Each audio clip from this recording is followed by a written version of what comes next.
Gold, trusted gold buyers. మీరు తాకట్టు పెట్టిన బంగారాన్ని విడిపించి ఈ రోజు ఉన్న మార్కెట్ ధరకు కొనబడను. Ladies and gentlemen, welcome to iDream media. నేను ప్రియదర్శన్. నాతో పాటు ఎవరున్నారంటే the most luckiest person on the earth as ఇప్పుడు ప్రజెంట్ సినారియోలో చూసుకుంటే. ఎందుకంటే డెబ్యూటెంట్గా ఒక సూపర్ స్టార్ని హ్యాండిల్ చేయడం, నార్మల్లీ ఒక స్క్రీన్ ట్యాగ్ ఏదైనా తరతరాలుగా ఒక వారసత్వంగా నడుస్తున్నప్పుడు ఆ స్క్రీన్ ట్యాగ్ మీద సినిమా చేస్తున్నాం అంటే హీరోలు ఒకటి రెండు సార్లు ఆలోచిస్తారు. బట్ హీరోనే వచ్చి ఇదే టైటిల్ పెట్టన్నారంటే ఆయన మీద ఉన్న కాన్ఫిడెన్స్, ఆ కంటెంట్ మీద ఉన్న కాన్ఫిడెన్స్ అక్కడే అర్థమవుతుంది. సో భాను భాగవరపు గారు ఉన్నారు. స్క్రీన్ రైటర్గా ఆయన మనకు తెలుసు, బట్ ఇప్పుడు డైరెక్టర్గా పరిచయం చేసుకోబోతున్నారు. మాట్లాడతాం. Hi sir. Hi hi hi. బాగున్నారండి? బాగున్నా. ఫస్ట్ ఆఫ్ ఆల్ నాకు అది మీరు చెప్పగానే మైండ్ బ్లాక్ అయింది. రవితేజ సారే సజెస్ట్ చేశారు టైటిల్ అన్నప్పుడు. లిటరల్లీ మీరు మీకు ఒక క్రియేట్ అయి ఉంటుంది, బట్ మీ సాటిస్ఫాక్షన్ మీరు క్రియేట్ చేసుకున్నారు కింద మందే దందా అని. సో మోస్ట్లీ రెండు అద్భుతం. ఒకటి ఏంటంటే మాస్ మహారాజు, అక్కడ మందే ఇదంతా అనేది అది ఒక మీమ్ డైలాగ్, ఎప్పటి నుంచో ఉన్న డైలాగ్. రవితేజ గారిని గుర్తొచ్చిన డైలాగ్. చాలా మంది ఆ చంటిగడ్ క్యారెక్టర్ ని స్టిల్ ఫాలో అవుతారు ఊర్లలో. మందే ఇదంతా థియేటర్. ఫస్ట్ ఆఫ్ ఆల్ ఈ వైబ్ అంతా ఎలా ఫీల్ అవుతున్నారు? ఎక్సైటెడ్గా ఉందండి. సూపర్. అంతా సినిమా చూసుకున్నాం, చాలా బాగా వచ్చింది. Very confident. ఎంటర్టైన్మెంట్ వర్క్ అయింది, యాక్షన్ బ్లాక్స్ వర్క్ అయినాయి, సాంగ్స్ కూడా బాగానే వెళ్ళినాయి. So waiting, excitement. So excitement ఉంటుంది. అండ్ మోస్ట్లీ ఏంటంటే బయట వాళ్ళకి కొంతమందికి ఎక్సైట్మెంట్ ఉంటుంది, కానీ ఎవరైతే అందులో లోపల ఉన్నారో వాళ్ళకి ప్రెషర్ కూడా ఎక్కువ ఉంటుంది. లాస్ట్ వీకెండ్, ఐ మీన్ ఈ వీకే కాబట్టి, ఈ వీకే రిలీజ్ ఉంది కాబట్టి. సో మోస్ట్లీ నేనైతే కొంచెం ఎక్సైట్మెంట్ ఫ్యాక్టర్నే బయటికి లాగుదాం అనుకుంటున్నాను, ప్రెషర్ ఫ్యాక్టర్ పక్కన పెడదాం. అంటే ఇందాక ఒక మాట అన్నారు, నాకు లిటరలీ అనిపించింది డెబ్యూటెంట్గా రాజమౌళి గారితో కాంపిటీషన్ ఫస్ట్ సినిమాకి అని చెప్పి. మీకు ఏమైనా సర్ప్రైజ్ అయ్యారా మాట చెప్పినప్పుడు? మీకు ఉందా ముందు నుంచి ఐడియా ఉందా రాజమౌళి గారితో కాంపిటీషన్ ఉందా? కాంపిటీషన్ అనే పెద్ద వర్డ్స్, కానీ 31 అక్టోబర్ అంటే అప్పుడు బాహుబలి రిలీజ్ అవుతుందని అయితే తెలుసు అందరికి. సో బాహుబలి గురించి ఇప్పుడు చాలా మంది అడుగుతున్నారు. నా ఒపీనియన్ ఫ్రాంక్లీ ఏంటంటే బాహుబలి సినిమా ఆల్రెడీ చూసేసిన సినిమా. అండ్ దట్టు ఏంటంటే ఆ సినిమా చూసి డిస్సాటిస్ఫాక్షన్ ఎవడో బయటకు రాడు. ఎందుకంటే సాటిస్ఫాక్షన్ పక్క ఉంటుంది, ఎందుకంటే తెలుసు మైండ్లో ఏం జరుగుతుంది, ఎక్కడెక్కడ మనం ఎగరాలి, పేపర్లు ఎక్కడెక్కడ ఇసరాలి అన్ని మైండ్లో పెట్టుకుని వెళ్తాడు.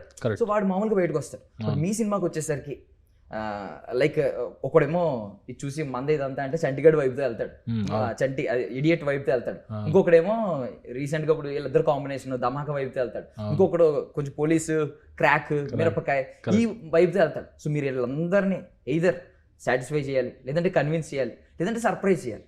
మరి మీరు ఈ మూడిట్లో ఎలా ప్రిపేర్ అయ్యి ఉన్నారు? అంటే మీరు మూడు కవర్ చేసాం ఇందులో. ఆ మూడు కవర్ చేసాం. అంటే యాక్చువల్గా ఈ మాస్ జాతర అని టైటిల్, దీంట్లో ఉన్న సెలబ్రేషన్ మూడ్ ఇవన్నీ ఉన్నాయి. దీనికి స్టోరీకి స్టిక్ ఆన్ అయ్యి ఉన్న సబ్జెక్ట్ ఇది. మాస్ జాతర టైటిల్, మాస్ జాతర మందే ఇదంతా ట్యాగ్ లైన్, కానీ సిన్సియర్గా కథ కూడా చెప్పాము ఇందులో. ఒక డ్రామా ఉంది, కొన్ని స్ట్రాంగ్ క్యారెక్టర్స్ ఉన్నాయి సినిమాలో. రాజేంద్ర ప్రసాద్ గారి క్యారెక్టర్ అవ్వచ్చు, నవీన్ చంద్ర గారి క్యారెక్టర్ అవ్వచ్చు, శ్రీలీల గారి క్యారెక్టర్ అవ్వచ్చు. ఇందులో చాలా స్ట్రాంగ్గా ఉంటాయి క్యారెక్టర్స్. సో అది ఎక్కువ హీరో గారి క్యారెక్టరైజేషన్ ఎలా వాళ్ళతో జర్నీ ఏంటన్నది బాగా ఎనర్జీ తీసుకొస్తుంది స్క్రీన్ మీదకి. అది బిలీవ్ చేస్తున్నాను నేనైతే. అంటే పోలీస్ అనగానే ఆయన మల్టిపుల్ రోల్స్ చేశారు, చాలా చేశారు. ఇప్పుడు ఎనర్జెటిక్ ఆకతాయి అంటే మిరపకాయ గుర్తొస్తుంది. అవును. సిన్సియర్ ధైర్యవంతుడు అంటే మనకి నాకు తెలిసి విక్రమార్కుడు గుర్తొస్తుంది. అవును. లేదు తిక్కనా కొడుకు అంటే క్రాక్ సినిమా గుర్తొస్తుంది. మరి మాస్ జాతర, ఈ ఆర్పిఎఫ్ కొత్త రోల్ తీసుకొచ్చారు, మరి ఇదేం గుర్తొస్తుంది రేపొద్దున్న? అది చూసి చెప్తాం, రిలీజ్ అయిన తర్వాత మాట్లాడతాం బెటర్. ముందే అడ్జెక్టివ్స్ ఇవ్వాలి అనుకోవట్లేదు ముందే. ఏమి నేను సినిమా టైటిల్ మాస్ జాతర, దానికి తగ్గట్టు ఉంటుంది సినిమా. And mostly RPF, I mean railway police protection కదండి, railway protection force, sorry railway protection force. వాళ్ళని ఎక్కువగా ఐ మీన్ పోలీస్ కింద ఎవరు కన్సిడర్ చేయరు కామన్ ఆడియన్స్ లో. జస్ట్ ఆ రైల్వే స్టేషన్కి వెళ్ళినప్పుడే వాళ్ళు గుర్తొస్తారు, వాళ్ళు కనిపిస్తారు. కరెక్ట్. సో వాళ్ళ మీద సినిమాలు కూడా చాలా తక్కువ, అసలు నాకు తెలిసి కనిపించలేదు. మేబీ ఎందుకన్నా మంచిదని తక్కువ అనే పదం వాడాను. లేవు మీకు తెలిసినంత. సో అదే మెయిన్, అంటే యూనిక్ సెల్లింగ్ పాయింట్ ఒకటి. యూనిక్ సెల్లింగ్ పాయింట్ అదేనండి. అది అంటే ఈ సినిమా బ్యాక్ డ్రాప్, ఆ ఫిక్షనల్ విలేజ్ అడివరం అనే ఫిక్షనల్ విలేజ్, దాంట్లో ఆ బ్యాక్ డ్రాప్ లో ఏంటారో అది రెండు యూనిక్ సెల్లింగ్ పాయింట్స్ సినిమాలో. సో మీరు మామూలుగా character based and story driven ఉంటాయి, క్యారెక్టర్ డ్రివెన్ ఉంటాయి. సో మీ కథ ఐ మీన్ రకరకాల ఒక్కొక్క స్క్రిప్ట్కి ఒకటి ఉంటుంది. లేదు జస్ట్ ఒక సీన్ చూసో లేదా ఇమేజ్ చూసో స్టోరీ క్రియేట్ చేసి ఉండొచ్చు. దీని ఫస్ట్ పాయింట్ ఎక్కడ స్టార్ట్ అయిందండి? ఫస్ట్ డాట్ ఇది ఇంటర్వెల్ నుంచి సినిమా స్టార్ట్ అయిందండి. ఇది క్యారెక్టర్ డ్రివెన్ స్టోరీయే. ఆ క్యారెక్టర్ అనుకుని ఫస్ట్ ఇంటర్వెల్ స్ట్రైక్ అయింది, దాని తర్వాత ఫస్ట్ హాఫ్ తర్వాత సెకండ్ హాఫ్ అట్లా. ఐ మీన్ మీరు స్క్రీన్ నేమ్ ఎన్నిసార్లు పడున్నా స్క్రీన్ రైటర్గా యా ఒక డెబ్యూటెంట్ని అంటే ఏ ఎక్స్పీరియన్స్ లేనప్పుడు, డైరెక్టర్గా ఎక్స్పీరియన్స్ లేనప్పుడు ఒక స్టార్ హీరో బిలీవ్ చేయడం అనేది అవును అసాధ్యం నార్మల్గా. అవును అంటే మరీ ఇంపాసిబుల్ అనలేం కానీ, బట్ నేను అదో మాట వరుస కన్నా. బట్ చాలా గొప్ప కమ్యూనికేషన్ స్కిల్స్ ఉన్నాయండి మీకు. అంటే ఆయన అంత కన్విన్స్ చేశారంటే ఆయన కన్విన్స్ చేయడం స్టోరీ అనండి. స్టోరీ ఎంత కమ్యూనికేషన్ స్కిల్స్ ఎంత బాగా మాట్లాడినా సార్ ఎంతోమందిని చూసుంటారు. ఆ నరేష్ను మనం ఎంత కాన్ఫిడెంట్గా కథ చెప్పాము, ఎంత ఏ పాయింట్ చెప్పాడు, ఆ టైంలో ఆయన ఏంటి గ్యాప్ ఏది వచ్చింది, ఇవన్నీ ఉంటాయి, అన్నీ చూసుకుని సార్ చెప్తారు. ఇప్పుడు ఇచ్చే టైం కూడా స్టార్టింగ్ అంటే పరిచయం కాబట్టి అవును మొహమాటానికి ఒక 10 నిమిషాలు ఇద్దాం అనుకుంటారు. అవును మీరు మొత్తం స్టార్టింగ్ నుంచి ఆ స్టోరీ అంతా చేద్దామని వెళ్ళారు అనుకోండి, అవునవును అండ్ మధ్యలో డ్రాప్ అయిపోవచ్చు. లేదు అంటే సార్ ఏమన్నారంటే డీటెయిల్గా చెప్పు నాకు, స్టార్టింగ్ కలిసినప్పుడే 10 నిమిషాలు అలాగే చెప్పాలి, డీటెయిల్గా చెప్పు, ఫస్ట్ హాఫ్ హీరో చెప్పు, సెకండ్ హాఫ్ రేపు చెప్పు అన్నారు. సో డీటెయిల్ ఓకే, డీటెయిల్గానే ఫస్ట్ హాఫ్ 1.5 hours చెప్పా, అయిపోయినా సెకండ్ హాఫ్ కూడా ఇప్పుడే చెప్పు అన్నారు. ఓకే, సో సెకండ్ హాఫ్ కూడా అప్పుడే అన్నారు కదా ఇంటర్వెల్ నుంచి స్టార్ట్ అయిందని బ్యాంక్ ఎలా ఉంటుందో ఆగలేక అయినా సెకండ్ హాఫ్ కూడా చెప్పాను, సెకండ్ హాఫ్ కూడా చెప్పేశారు. సో 2.5 hours నరేషన్ ప్రాపర్గా విన్నారు, అన్నీ గుర్తుపెట్టుకున్నారు, మళ్ళీ కలిసినప్పుడు అవన్నీ మాట్లాడారు. సో అప్పుడు అర్థమైంది. సో ఒకవేళ హరిబరీగా 10 నిమిషాలు టైం ఇచ్చి ఆ షూటింగ్ లొకేషన్లోనే 10 నిమిషాలు టైం ఇచ్చుంటే ఏం చేసేవారండి? ఏం చెప్పేవారు? ఏ పోర్షన్ చెప్పేవారు? క్యారెక్టరైజేషన్ చెప్పాము. అంటే ఆ టైంలోనే క్యారెక్టరైజేషన్ చెప్పి డీటెయిల్గా చెప్పేవాడు, అంతే పావుగంట. సో మీరు కంప్లీట్గా స్టోరీ రాసిన సినిమాలు చూసుకుంటే, అంటే నేను ఎవరిని కించపరచట్లేదు, ఇది తప్పు, నార్మల్గా మీ గొప్పగా ఐ మీన్ మీ అచీవ్మెంట్ గురించి చెప్తున్నాను. మీరు ఎవరికైతే స్టోరీస్ రాశారో కంప్లీట్గా వాళ్ళందరికంటే లార్జ్ స్కేల్ సినిమా ఫస్ట్ తీశారు కదా చూసుకుంటే. నాకు తెలిసి వాళ్ళు కూడా చాలా హ్యాపీ ఫీల్ అయ్యారు. ఒకసారి సర్ప్రైజింగ్ ఫ్యాక్టర్ కదా అనౌన్స్ చేసినప్పుడు, పైగా 75th ఫిల్మ్ అని అనౌన్స్ చేశారు. అదేదో అన్ప్లాన్డ్ గాడ్ ప్లాన్ నాకు అర్థం కాలేదు, అన్ప్లాన్డ్ ఏదో డెస్టినీ ప్లాన్ పెద్దగా లాంచ్ అయింది. బట్ అంటే ఒక యాక్షన్ పిక్చర్తో డెబ్యూట్ అవుదాం అని అయితే నాకైతే ఉంది కాన్ఫిడెంట్, నేనైతే అనుకున్నాను. నా ఫ్రెండ్స్ క్లోజ్గా ఉన్న ఎవరైతే డైరెక్టర్స్, ఇప్పుడు రామబ్రాజ్ ఉన్నాడు, సామజవరం, నాకు తనకు తెలుసు నేను యాక్షన్ బల్బు వర్క్ చేశా, తర్వాత పవర్కి చేశా, వాల్టర్ వేరే అన్నీ చేశాను కాబట్టి ఆయనకి రామ్కి తెలుసు మాస్ ఉంది, అట్ ద సేమ్ టైం యానిటీ. నందు కూడా అలాగే తెలుసు. సో ఇంకా కొంతమంది ఏదైతే వర్క్ చేసామో వాళ్ళందరూ కూడా బాగా హ్యాపీ ఫీల్ అయ్యారు నాకు ఫోన్ చేసి. అండ్ అంటే షూటింగ్ ఇప్పుడు మీకు I mean release date postpone అవుతూ వచ్చింది. బేసిక్గా ఉన్న చాలా మందికి ఐ మీన్ ఎవరైతే ఆప్టిమిస్టులు ఉంటారో వాళ్ళకున్న ఆలోచన ఏంటంటే, ఎప్పుడైతే హర్డిల్స్ ఛాలెంజెస్ వస్తూ ఉన్నాయో గట్టిగా రాసిపెట్టుంది అనేది ఒక బిలీఫ్.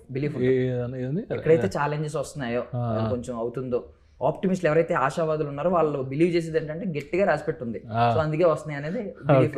బట్ మీకు ఐ మీన్ అంత ఫ్రీగా తీసుకోవడానికి లేదు పాపం. ప్రొడ్యూసర్ మీ ఎదురుకుండా ప్రొడ్యూసర్ సఫర్ అవుతూ కనిపిస్తూ ఉంటారు పాపం. ఈవెన్ హీరో గారు ఆ పోస్ట్ పోన్మెంట్ లో కూడా హీరో గారు ఇంజ్యూరీస్, ఒకవేళ హీరో గారికి ఏమైనా బలమైన ఇంజ్యూరీ జరిగితే అది సినిమా వరకు మీకు లాజికల్ గా టెక్నికల్ గా ఏ ఇష్యూ ఉండదు, మీకు అది రిగ్రెట్ లైఫ్ లాంగ్ ఉండిపోద్ది ఎవరికైనా హీరో కలదు. బట్ మీరు ఇవన్నీ దాటుకుని ఐ మీన్ ఒక ఆప్టిమిస్ట్ లోపల ఉంటుంది, గట్టిగా కొట్టబోతున్నాం అనే ఆలోచన ఉంటుంది, ఇవన్నీ ఉంటాయి. వీటన్నిటిని ఎలా ఫేస్ చేశారు? అది యాక్చువల్ నేను ఒక చిన్న ఇన్సిడెంట్ ఒకటి జరిగిందండి. సాంగ్ చేశారు సార్, ఇక్కడ పెయిన్ అలా హ్యాండ్ మజిల్ టైర్ అయింది. ఇక్కడ సాంగ్ అయిపోయిన తర్వాత ఫర్దర్ స్కెడ్యూల్ నెక్స్ట్ స్టార్ట్ చేసే టైంకి నేను ఇంద్ర సినిమా రిలీజ్కి వెళ్ళా, చూస్తున్నా. ఆ టైంకి ఏదో ఫోటో వచ్చింది బయటికి, సార్ ఇది ఆపరేషన్ అవుతూ సంథింగ్ ఏదో పెట్టారు, అది ఫేకే. బట్ బయట తెలిసింది ఏంటంటే అది ఆపరేషన్ అయ్యింది. అందరు నాకు ఫోన్ చేశారు, ఎక్కడ ఉన్నాను, ఇంద్ర రిలీజ్కి వచ్చావేంట్రా నువ్వు, అది నాకు తెలియదు అసలు. అది సార్ తర్వాత అవును ఇది మజిల్ టైర్ అయ్యింది, అందుకే ఇది ఏంటంటే సార్ మరి అప్పుడు చెప్తే ఆ సాంగ్ అదంతా ఎలా చేశారంటే అప్పుడుగా అనిపించలేదు. తర్వాత ఇలా మొత్తం ట్రెండ్ అయింది, ఆ ఫోటో బాగా అయింది. అడగడంలో తప్పలేదండి, ఆయనకి అంత జరిగితే మీరు అడిగారా ఏంటో అంటే నాకు తెలియదు యాక్చువల్గా, సార్ చెప్పలేదు. తర్వాత 2 months గ్యాప్, ఆ తర్వాత మళ్ళీ లెగ్ ఇదేంటి ఈ సినిమా రెండు అయినాయి. అది కూడా చిన్నవి యాక్షన్, అంటే యాక్చువల్ పెద్ద ప్లాన్ చేసి అట్లానేం కాదు, బట్ టైం అంతే. సో రవితేజ గారు అయితే అసలు ఆయన మీద నెగిటివ్ కమెంట్ అనేది ఆయన కనీసం ఆయన టచ్ కూడా చేయదు, పట్టించుకోరు. ఆయన ఆరా ఆల్రెడీ క్రియేట్ అయిపోయింది, ఒక పెద్ద ఆరా, ఒక పెద్ద కట్అవుట్ అయింది. బట్ ఆయన కూడా దాన్ని పట్టించుకోరు. బట్ థింగ్ ఏంటంటే డైరెక్టర్స్కి ఉన్నది ఏంటంటే, ఐ మీన్ మీకు ఒక ఆయన లాంటి ఒక స్టార్ హీరో మనకి ఒక డెబ్యూటెంట్గా వస్తున్నప్పుడు అవకాశం ఇవ్వడం అనేది కూడా అలాంటి వాళ్ళు కూడా అవసరం, కొత్త కొత్త టాలెంట్ బయటకు రావడానికి. బట్ థింగ్ ఏంటంటే మీకున్న ప్రెషర్ ఏంటంటే కొంతమంది మిస్యూజ్ చేసుకుంటారు, ఆ ప్రెషర్ ఉంటుంది, మిస్యూజ్ చేసుకుంటారు, ఆ మంచి అవకాశాన్ని మిస్యూజ్ చేసుకుంటారు. ఈ ప్రెషర్ మీరు ఎలా తీసుకున్నారు? దీన్ని తర్వాత ఐ మీన్ చాలా మందికి ఉంటాయి కదా డౌట్, కొత్త వాళ్ళకి ఇచ్చారు ఏం చేస్తారు ఆల్రెడీ. పైగా ఈయన నిజం చూసుకుంటే కొన్ని ఉన్నాయి గట్టిగా కుట్టినాయి, మధ్యలో చాలా మిస్ఫైర్ అయింది. నాకు సార్ ఏమన్నా సరే ఫిల్టర్ లేకుండా చెప్పేస్తారు, బాగుంది బాగాలేదు, వర్క్ అయింది వర్క్ అవ్వలేదు ఇది చెప్పేస్తారు. వంశీ గారు కూడా అంతే, అస్సలు ఫిల్టర్ లేదు. నాకు ఎక్కడే క్రిటిక్స్ మిర్చి, నేను గ్రేట్ ఆంధ్ర, తుపాకీ అందరు ఎక్కడే ఉన్నారు నాకు. సో ముందు వీళ్ళని దాటుకుని వీళ్ళని యాక్సెప్ట్ చేయడమే నాకు చాలా.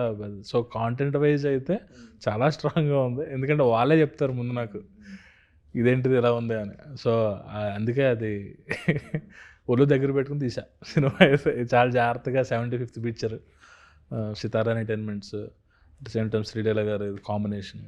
ఇప్పుడు నాగవంశీ గారితో మీరు ట్రావెల్ అయ్యారు కదా, అవును. ఈయన్ని చూసిన తర్వాత ఆయనలో ఒక యాటిట్యూడ్ ఉంటుంది, ఒక హీరో ఆయన్ని బేస్ చేసుకుని ఒక క్యారెక్టర్ రాసేయచ్చు.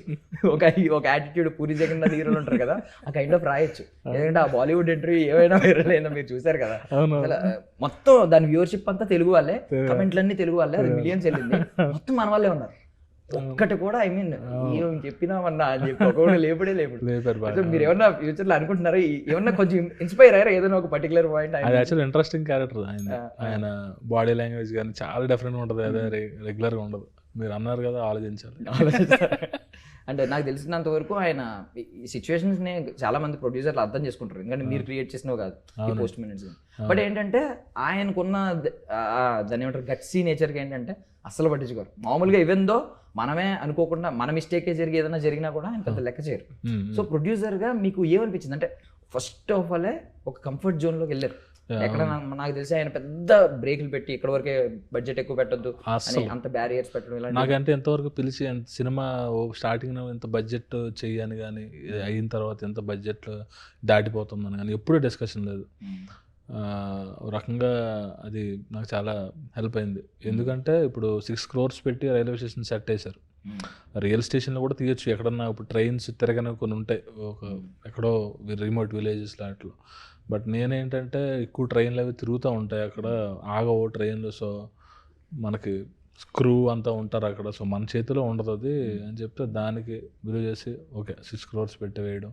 తర్వాత జాతర సెటప్ ఒకటి, అది ఎప్పుడు కూడా నాకు ఓవర్ దాటిపోతుంది బడ్జెట్ ఏంటి ఇదేంటి అనే డిస్కషన్ లేదు, ఆయన ఇప్పుడు పెట్టలా.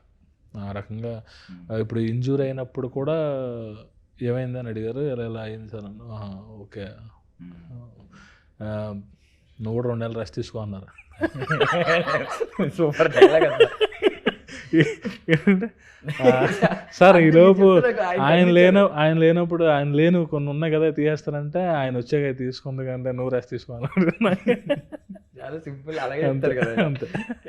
అండ్ అండ్ మామూలుగా రైటర్స్ అంటే మనకి ముందు నుంచి తెలుసు వాళ్ళకున్న పొటెన్షియల్కి, వాళ్ళు ఒక పెద్ద రాజకీయ నాయకుడి కంటే గొప్ప గొప్ప మాటల ప్రవాహం ఉంటుంది, ఆ ఫ్లో ఉంటుంది, వాళ్ళు అట్రాక్ట్ చేయాలి. బట్ ఏంటంటే రైటర్స్ ఒక లో ప్రొఫైల్ మెయింటైన్ చేస్తూ ఉంటారు అండ్ మోస్ట్లీ రిజర్వ్డ్గా ఉంటారు, ఎక్కువ మాట్లాడరు. ఇదంతా చెప్పి మీకున్న దగ్గర ఏంటంటే ఇప్పుడు మొత్తం మీరు అందరూ ఒకసారి ప్రెస్ మీట్కి వచ్చారనుకోండి ఫర్ సపోజ్, అందరూ అటెన్షన్ కొట్టేసే వాళ్ళు ఉన్నారు.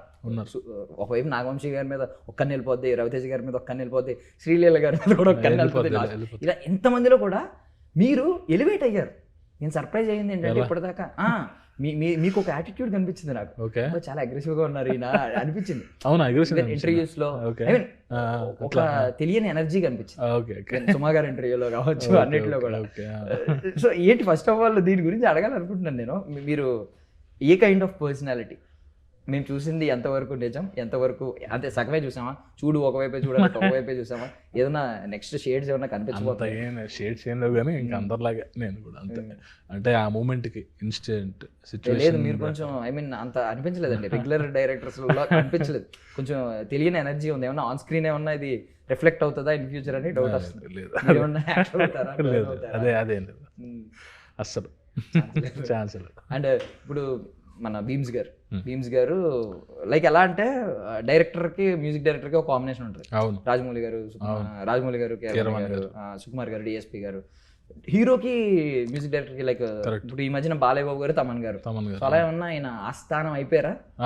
భీమ్స్ గారు అయితే అంటే భీమ్స్ గారిలో ఉన్న పాజిటివ్ ఏంటంటే every time availability. Night 12 o'clock వెళ్ళి ఆయన స్టూడియోలో ఉంటారు. మనకి అనిపించింది ఓపెన్గా చెప్పొచ్చు, నాకు ఇది కరెక్టేనా అంటే అతను మనం ఒక చిన్న డౌట్ పెడితే ఆ డౌట్ మీద ఆయన థాట్ చేసి మన ఒపీనియన్కి ఒక వాల్యూ ఇస్తారు. అంటే గ్రాంటెడ్గా లేదు సార్ కన్విన్స్ చేయరు, ఎక్కడ కన్విన్స్ చేయడం కానీ ఇది చేయడం అదేం లేదు. మనకి ప్రాపర్ టైం ఇస్తారు, నాకు ఇది కావాలి సార్ ఇలా కావాలంటే ఆయన ఇమీడియట్గా వర్క్ చేస్తారు. సో అంత ఫ్లెక్సిబుల్ మ్యూజిక్ డైరెక్టర్ దొరకడం ఫస్ట్ సినిమాకి very much happy. And Sreeleela గారు కాంబినేషన్ ఒకటి చూసాం, 100 crore క్లబ్లోకి వెళ్ళింది. అది అన్ఎక్స్పెక్టెడ్, అంటే అంత ముందు నుంచి హైప్ వచ్చి ఇలా కాదు, ఒక లక్కీ చామ్ లాగే అనిపించింది ఆ పేరు. అవును. సో ఇక్కడ మెయిన్ పాయింట్ ఏంటంటే ఎలా, ఎందుకు ఆవిడే, వై శ్రీలీల గారు? శ్రీలీల గారు ఫస్ట్ తెలుగు చాలా బాగా, ఇందులో స్లాంగ్ ఉంటుందండి, ఒక శ్రీకాకుళం స్లాంగ్. తెలుగు వచ్చిన అమ్మాయి అయితే బెటర్ అని అనుకున్నాము. ఎందుకో కథ చెప్తున్నప్పుడు అయిపోయిన తర్వాత శ్రీలీల పేరు వచ్చింది. ఆ తర్వాత ఇమీడియట్గా ఆ అమ్మాయికి చెప్పడం, ఆ అమ్మాయి యాక్సెప్ట్ చేయడం, ఇట్లా అన్నీ అయిపోయినాయి ఫాస్ట్గా. సో మోస్ట్లీ మీమ్స్లో ఒక రీల్ చూస్తూ ఉంటాం అండి, ఏడుస్తూ ఉంటారు. అంటే హాలీవుడ్ టెంప్లెట్ తీసుకుని రీల్ చేశారు, డైరెక్టెడ్ బై అని మన పేరు పడుతూ ఉంటుంది, కళ్ళల్లో చాలా నీళ్లు పడుతూ ఉంటాయి. సో మీరు వైజాగ్ పరిసర ప్రాంతాల్లో మొత్తం పెరిగిన వ్యక్తి కాబట్టి మీకు ఏదో ఒక థియేటర్తో ఖచ్చితంగా ఒక ఎమోషనల్ అటాచ్మెంట్ ఉంటుంది. నాకు తెలిసి ఆ థియేటర్లో స్క్రీన్ మీద డైరెక్టెడ్ బై అని చెప్పి మీ పేరు పడితే మీకు వచ్చే ఎమోషన్ వేరు. ఆ థియేటర్ ఏంటి, ఎలా చూడాలనుకుంటున్నారో ఆ సెలబ్రేషన్ ఎలా ప్లాన్ చేశారు? అది జగదంబ థియేటర్ ఉన్నది, నా జగదంబ సెంటర్ అన్నది వైజాగ్. అన్ని సినిమాలు మ్యాక్సిమం అక్కడే చూస్తాను నేను. అది దాంతో ఆ థియేటర్తో బాగా అటాచ్మెంట్ ఉంది నాకు. అక్కడ పనిచేసే స్టాఫ్తో, టికెట్ చింపిన దగ్గర నుంచి అందరూ నాకు బాగా అప్పుడు బాగా క్లోజ్. సో అందులో చూడడం ఎక్సైట్మెంట్, ఫ్యామిలీతో చూడాలి, అక్కడ ఫ్యామిలీతో వెళ్ళాలి. అంటే మోస్ట్లీ ఫస్ట్ కదా మీకు, ఎందుకంటే ఫస్ట్ ఇక్కడ సండే గానీ అలా వెళ్ళి చూడాలి, ఫ్రెండ్స్ ఫ్యామిలీతో అక్కడ ఉన్న అందరితో చూడాలి. ఇంద్రా రిలీజ్ ఎక్కడ వెళ్ళారండి? హైదరాబాద్ ఇక్కడే మన అది ఏఎంబిలో చూసా. సో ఇప్పుడు ఏమన్నా ఎక్కడ హైదరాబాద్ లో ప్లాన్ చేసుకుని ఉంటారు కదా, ఏ సినిమాలో ఏ థియేటర్ లో చూడాలి అని చెప్పి ఫస్ట్ షో? శ్రీరాములు. పేపర్లు అన్ని నెత్తి మీద పడాలని కోరుకుంటారు మీరు ఫస్ట్. అవే బ్లెస్సింగ్స్ అని ఫీల్ అవుతారు అయితే అక్షంతలు. శ్రీరాములు అదే అంటే మాస్ సినిమా, మాస్ థియేటర్లో చూడాలి, సింగిల్ స్క్రీన్ లో, అది మాస్.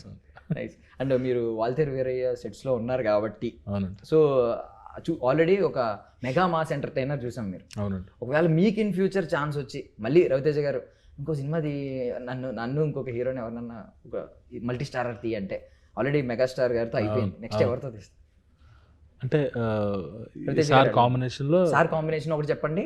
లేదు మామూలుగా మల్టీ స్టారర్ ఆప్షన్ వచ్చింది మీకు సితారా ప్రొడక్షన్ ఎంటర్టైన్మెంట్స్ నుంచి, అక్కడి నుంచి మీ ఇష్టం చెప్పండి, మేము వెళ్ళి పిచ్ చేస్తాం స్టోరీ అని చెప్పారు. అవసరం అయితే వెంకటేష్ గారు సార్ బాగుంటారు, వెంకటేష్ గారు రవితేజ సార్. సో రెండు మంచి ఎంటర్టైన్మెంట్ చేయొచ్చు, ఎనర్జీ ఉంటుంది మొత్తం త్రూ. రవితేజ గారు అని కాకుండా ఒక ఇద్దరు, రెండు ఆప్షన్లో మీకే ఇచ్చాం క్వశ్చన్ మార్క్. అంటే మల్టీ స్టారర్ వేరే హీరో, ఐ మీన్ వెంకటేష్ గారు అంటే యాక్చువల్గా చిరంజీవి గారు వెంకటేష్ గారు చేస్తున్నారు, అది ఎగ్జైటెడ్గా ఉంది అది చూడడానికి. అది సో చూద్దాం, స్క్రిప్ట్ బట్టి స్టోరీ ఏది అవుతుంది అంత ఎగ్జైట్ చేస్తుంది అట్లా. సో ఎక్కువ పేరు వెంకటేష్ గారు వినిపించింది నాకు తెలిసి. నెక్స్ట్ 2-3 ప్రాజెక్ట్స్ లో ఆయనకి ఖచ్చితంగా వెంకటేష్ గారు నాకు చాలా ఇష్టం, ఆయన టైమింగ్, కామెడీ టైమింగ్ బాగా ఇష్టం నాకు. Thank you sir, thank you so much for your valuable time. I wish you all success. మీకు ఈ సెంటిమెంట్లన్నీ దాటి ఒక గ్రేట్ సక్సెస్ కొట్టాలి. F1 సినిమాలో లాస్ట్ లో ఉంటది కదండి, ఆ మూమెంట్, ఆ రీల్ మీరు స్టోరీ పెట్టుకోవాలని కోరుకుంటున్నాను. Thank you sir. Thank you. That's all for now. This is Darshan signing off. And for more videos, please subscribe to iDream. Please subscribe to iDream. Please subscribe iDream. And please subscribe to iDream. For more videos, subscribe to iDream. Please like, share, and subscribe to the channel. Congratulations, iDream. Subscribe to iDream. Subscribe to iDream. So subscribe to iDream Media. iDream కి iDream team అందరికి huge congratulations. Please subscribe iDream Media. Please subscribe to iDream. Subscribe iDream. Please subscribe to iDream. iDream అంటే నా కళల ఛానల్ను subscribe చేసుకున్న నోరు తిరుగుతలేదు, మీరైతే గంట గుర్తు కొట్టండి. For more such videos, please subscribe to iDream. Subscribe to iDream. Please subscribe to iDream. Please subscribe iDream Media. Please do subscribe to iDream. Please subscribe to iDream Media. For best entertainment and information, please subscribe iDream. And don't forget to subscribe to iDream.